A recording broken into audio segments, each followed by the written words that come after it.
Amigas, fazia muito tempo que eu não achava um filminho tão família. Sombra no Lar é um filme que foi lançado em 2019, tá disponível na Netflix, e é aquele filme muito gostosinho de assistir, porque ele não vai ter nada constrangedor. Então você que tá buscando aí um filme mais, vamos assistir com a minha avó, vou assistir com a minha mãe, assiste. Não faça igual eu. Eu, quando fui assistir Midsommar, extremamente fascinada pela história e pela ideia, eu fui assistir com a minha mãe. Eu não recomendo nem um pouco. Como eu disse, apesar de ele ser assim, família, no começo eu já te alerto que vai ter um corpo assim levemente destrinchado ali nos trilhos, mas no geral é um filme assim super entretenimento. Ele é o suficientemente ativo para não fazer você dormir, e ele também tem ali uma ação, um kikiki, que faz você ficar naquele suspense, naquela questão, o que vai acontecer agora? Mas o lado bom é que ele não vai te fazer ficar preso pensando nisso a semana inteira. Porque eu sou uma pessoa que às vezes encafifa demais com uma coisa, e daí fica na minha cabeça lá, pensando, pensando, pensando. E ele é um filme que trata de viagem no tempo. Eu sou 100% suspeita em falar sobre isso, porque é o meu tópico favorito em tudo, seja filme, série, histórias, livros. Eu adoro muito qualquer coisa relacionada à viagem no tempo. E como eu já assisti Dark, eu já não tenho uma pira tão grande em paradoxo, que é algo que eu vou falar mais pra frente. Bom dia, boa tarde, boa noite, boa madrugada. Eu sou a Mari e hoje a gente vai acompanhar e destrinchar mais uma obra da sétima arte. A história ela começa com um policial em específico, que a gente vai acompanhar ele ali por mais ou menos uns 27 anos, que é o período do filme. E o nome dele é Thomas Lockhart. Vou chamar ele de Tom pra ficar mais fácil pra gente. E pro pessoal novo por aqui, não me esperem suspense, não esperem que, eu vou contar por cima e depois você vai lá conseguir assistir o filme. Não, se você se interessa pelo filme, você pausa o vídeo, volta pra assistir depois de ver o filme, porque eu conto tudo. Eu conto o plot, eu conto a história, eu conto a cor da calcinha da protagonista e o escambau, se eu souber. A história, ela trata, digamos assim, de um serial killer que ele reaparece de 9 em 9 anos, matando certas pessoas. Só que lá na primeira aparição, em 1988, ninguém consegue achar uma ligação entre as vítimas. Quem vai encarnar com o caso de vez é o Tom, porque, enfim, ascensão de carreira, né, gente? Vamos querer ganhar mais. Ele vai lá e começa a perceber as ligações entre as vítimas na noite lá de 1988, que são o cérebro virando papinha, as 3 marcas que eles têm na nuca. Depois eles vão pesquisar um pouco mais sobre isso, mas a princípio ele consegue entender mais ou menos o que aconteceu. Só que daí tem um porém, as vítimas elas morrem praticamente ao mesmo tempo, tipo, no mesmo horário, só que em locais extremamente diferentes, muito distantes. E nesse dia aí das perseguições, ele consegue achar a menina, que eles traçaram todo um perfil e afins. Inclusive, em 1988, essa galera tava muito ágil, né? Na mesma noite em que aconteceu os assassinatos, eles já traçaram um perfil e ainda conseguiram rastrear o perfil da pessoa. Aí o Tom vai lá e encurrala essa mulher num metrô, se eu não me engano, algo assim. Porém, ele comete ali um terrível mistake, como diria o Seijinho, foi um terrível mistake. Ele acaba derrubando a moça ali no trilho do trem, e eu acho que provavelmente ela morre, visto que eles catam os pedacinhos depois. Porém, enquanto tudo isso estava acontecendo, a mulher dele também entrou em trabalho de parto e acabou falecendo. A menina ficou bem, a bebezinha Anne ficou bem, só que ela acabou falecendo. Aí você pensa, o policial que estava com uma carreira, digamos, promissora, tentando, né, ir para outra carreira, tipo, entrar em ascensão para virar um detetive, perde a mulher, perde a única, digamos, testemunha, né, que seria a própria criminosa, e ainda vira pai solo. Só Deus sabe como tá a cabeça do palhaço.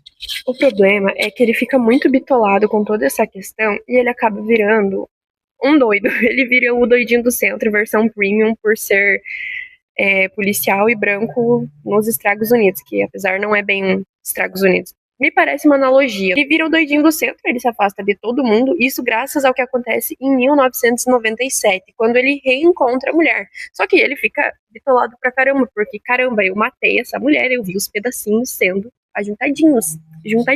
Ele começa uma pira, porque daí ele começa a pensar no que ela falou pra ele na noite em 1988. Ela falou coisas muito específicas. Ela fala assim: parabéns pela sua filha. Só que não tinha como ela saber que ele estava tendo uma filha exato naquele momento. Então, Esquisito. E outra coisa, ela fala assim, eu sinto muito pelo seu companheiro. O companheiro dele é o Maddox. Na noite em 1988, ela tinha quebrado a perna dele. É legal você pedir desculpa por quebrar a perna da pessoa? É legal. Porém, ela não estava pedindo desculpa por isso. Porque em 1997, quando ela sequestra o Tom, ela acaba cometendo outro mistake, né? Que é matar o Maddox. Ela acaba dando um tiro na cabeça do Maddox, assim, me assustei. Aí ela sequestra o Tom e explica pra ele que ela matou ele. Só que ela é uma viajante do tempo, ela explica toda a pira de o nome do filme, né? Sombra Lunar. Que a cada 9 anos acontece um alinhamento, algo assim, sabe? Um alinhamento do ciclo lunar. E ela consegue atravessar o tempo a cada 9 anos, de 9 em 9 anos. Beleza, né? Até aí tudo bem. Ela fala que quando, ao cair da lua, ela vem pra cá, ela se transforma. E ela vem matar as pessoas. Ela fala assim pra ele parar de perseguir ela, que isso vai acabar com a vida dele. Mas, gente, depois que você conta uma história totalmente esquisita e pirada pra pessoa, você acha que a pessoa vai parar? A pessoa vai ficar bitolada pra caramba. Eu não julgo ele, eu faria a mesma coisa.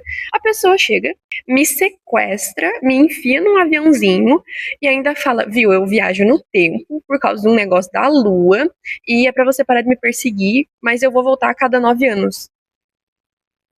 Gente, continuando, no meio desse rolo, em 1997, antes do Maddox e do Tom saírem para atender as ocorrências e se ligarem que é o mesmo tipo de caso, o mesmo padrão, um físico aborda eles lá na delegacia antes deles saírem para fazer todo o rolê.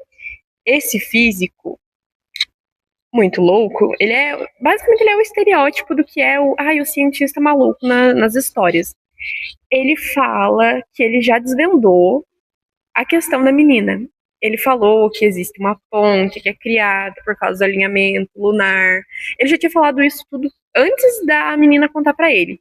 Só que ninguém acredita nele. Ele puxa lá o cinto do cara e ainda fala assim, isso aqui é a ponte. É típico de, pra que fazer um negócio bitolado desse, né? Só assusta as pessoas. Enfim, cagam pra ele. Ninguém liga pra ele, vida que segue, deixa o doidinho, deixa o doidinho. Porém, o mais legal, que é o que eu quis trazer aqui, é o fato de que ele não apenas desvendou como que funciona toda essa questão da viagem no tempo da menina lá em 1997, como ele criou o protótipo da arma que ela usa nos crimes dela em todo esse tempo. É uma arma que injeta um isótopo radioativo na medula e basicamente ele destrói tudo em você e com uma velocidade assim absurda, é uma tecnologia incrível de um sentido ruim, lógico. Mas eu achei muito interessante o fato de que ele é um gênio, gente, ele é um gênio. Outra coisa que eu esqueci de falar é que o nome da viajante no tempo é Raya, Ria, não sei, eu vou falar Raya que eu acho melhor. E a história ela não explica exatamente se o físico ali em Afins, o físico que eu acho que é indiano, algo assim, se ele teve contato com a Raya para aprender a desenvolver a arma ou algo assim, ou se ele teve contato para entregar a arma para ela, ou se realmente ele traçou um perfil através do que ele tinha de informação das vítimas e criou essa arma para futuramente ela usar. Eu gostaria que tivessem elucidado essa questão. Outra coisa, esse físico, ele acaba sequestrando o Tom por motivos de, vou defender a minha pupila Raya, que provavelmente ele nem conhecia, eu acho. E eu queria saber o que aconteceu com ele depois disso, porque ele ficou preso no meio da mata com um monte de porco morto. Alguém me explica o que aconteceu com esse homem? Outro ponto que eu quero dar uma salva de palmas pro filme, que eu achei legal, sabe? Eu achei, disruptivo. O look da Raya, a maneira como ela se veste. Ela se veste com um casaco azul, bem dane-se, sabe? Mas eu gostei muito dessa ambientação dela, porque dá a entender que ela não pertence a local nenhum. Aquela roupa, aquela ambientação dela não casa nem com o futuro, nem com o passado. É como se ela fosse algo distoante do resto. E eu achei muito legal a ideia dessa viajante no tempo dessa maneira. Na questão da Raya, eu achei interessante o nome da atriz que interpreta ela, que é a Cleópatra Coleman. Eu achei o nome muito bonito. Eu não conheço outras obras delas e afins. E sobre os outros atores, eu não sou a maior cinéfila do mundo, dá pra perceber. E eu não conheço nenhum deles. Eu não sei se eles fizeram algumas outras obras e afins. Eu não consegui reconhecer eles em nenhuma outra obra, mas eu também tenho uma dificuldade lascada com isso. Então, caso alguém de vocês conheça os outros atores ou até conheçam outras obras da Cleopatra Coleman, podem deixar aí nos comentários para mim. O tempo vai passando, a carreira do Tom declina 100%, ele perde o cargo na polícia e tudo mais, porque ele fica focado apenas naquele caso, e o caso acontece a cada 9 anos, então é infundada essa ideia dele.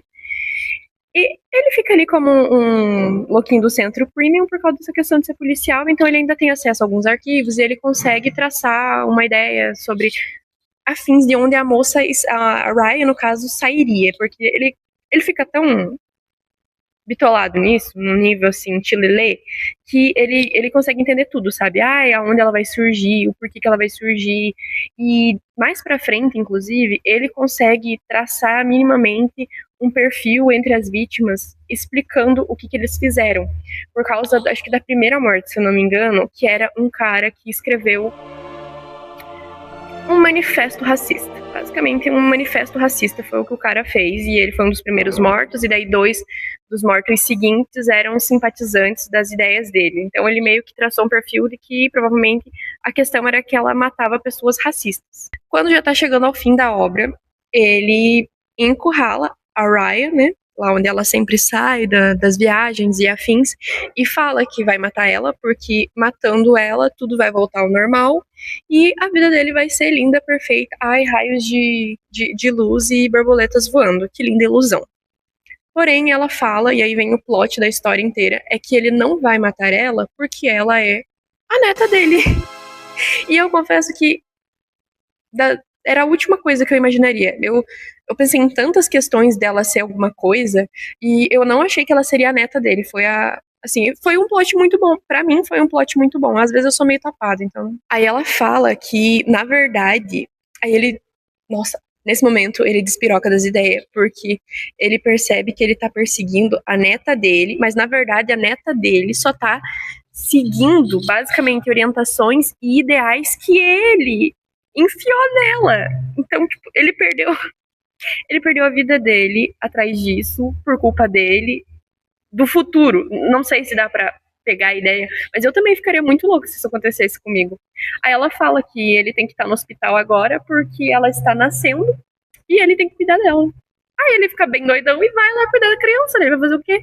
Outra coisa que eu queria falar, gente, como que esse povo nasce tudo no mesmo dia, cada 9 anos? Puta merda. A mãe dela, que é a Amy, ela nasceu em 1988, nesse exato dia do alinhamento, que foi o dia que a mulher morreu, a mãe dela, que no caso era a esposa do Tom. Foi o dia que a Ryan morreu, porque a Ryan vai morrer lá no passado, lá em 1988. E no futuro, que eu não lembro que ano que é, vai ser também o dia que a Ryan nasceu. Gente, o que é isso? Se for traçar um mapa astral dessa galera, aí ela explica um pouco mais sobre a questão dela estar ali, o porquê que ela tá ali. Ela fala, né, que foi ele que instruiu ela e que ela tá ali pra eliminar a origem de um mal muito grande do futuro. Ou seja, lá no futuro, criou-se uma Ku Klux Klan maldita, mais maldita do que as que a gente já conhece, muito poderosa, que é muito influente e acabou bombardeando pontos específicos e matando muitas pessoas, pelo que eu entendi, pessoas negras, pelo que eu entendi, algo bem eugenista e racista e afins. E ela volta para o passado para apagar as fagulhas que dariam origem às ideias firmes que causariam uma guerra e um massacre nesse país fictício que, pela bandeira que eu vi voando, aquilo lá não é Estados Unidos, então eles fizeram meio que uma analogia. Aí o papel dela seria o de rastrear e eliminar essas raízes, não posso nem dizer pontas soltas, essas raízes do mal. O que eu acho uma ideia, assim, muito good vibes, muito bonitinha, sabe? Mas não tem muito sentido se você for ver. Mas como eu te disse, não vá pensando muito. Eu vi que o filme tem uma avaliação terrível e eu queria atribuir aqui algumas das talvez possíveis questões que baixaram assim a nota dele. A ideia é rasa. Durante o vídeo eu expliquei algumas coisas que pra mim já são certos furos, mas sabe, é um filme família, gente, vamos parar de ser chato também. Enfim, eles não explicam exatamente o que acontece no futuro, o porquê da guerra, se é realmente. Porque isso ali que eu falei da Ku Klux Klan é só uma dedução minha, gente. Não é que eles explicam exatamente isso no filme. Eu deduzi que seria tipo uma Ku Klux Klan muito louca que saiu matando a galera. Eles não explicam o conflito em si, não explicam a morte de todos. Não que, nossa, precise explicar todos exatamente, mas eles explicam a morte de 3 pessoas e o restante. Tem uma menina indie super alternativa que morre junto. Aí, tipo, não fala assim, não tô falando que a pessoa indie não vai ser racista, né? Isso não exime a pessoa, mas, tipo assim, não explicam o porquê que ela morreu. Ela era o quê? Ela era mãe de um futuro nazi? O que que era? Não fala. Eu também queria saber o que que aconteceu com o físico lá. Não deu mais informações. Eu, como aspirante a cientista, gostaria de saber o que aconteceu com o meu companheiro, mas não fiquei sabendo. Outra coisa que. Isso aqui é coisa de gente chata. Eu assumo, isso é coisa de gente chata. O que que acontece no paradoxo, gente? Todo um paradoxo seria criado com essa questão de viagem no tempo. Ai, Mariane, mas você tá falando sobre algo que nem existe. Sim, mas vamos ser chato um pouco. Esse é o momento de ser chato, tá? Se ela tá lá no futuro, aconteceu tudo aquilo e ela volta pro passado pra resolver isso.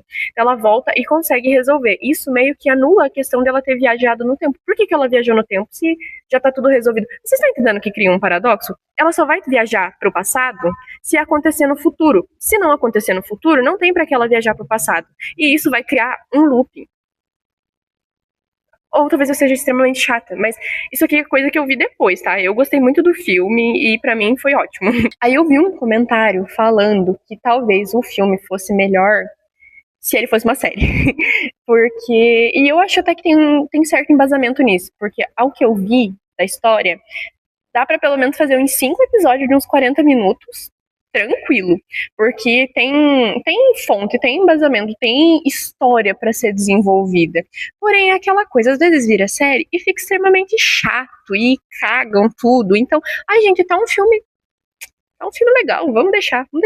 Como eu falei no começo, ele é um filme de família. Então, vá lá ver, vá de mente aberta, vá pensando, ai, filme de pai.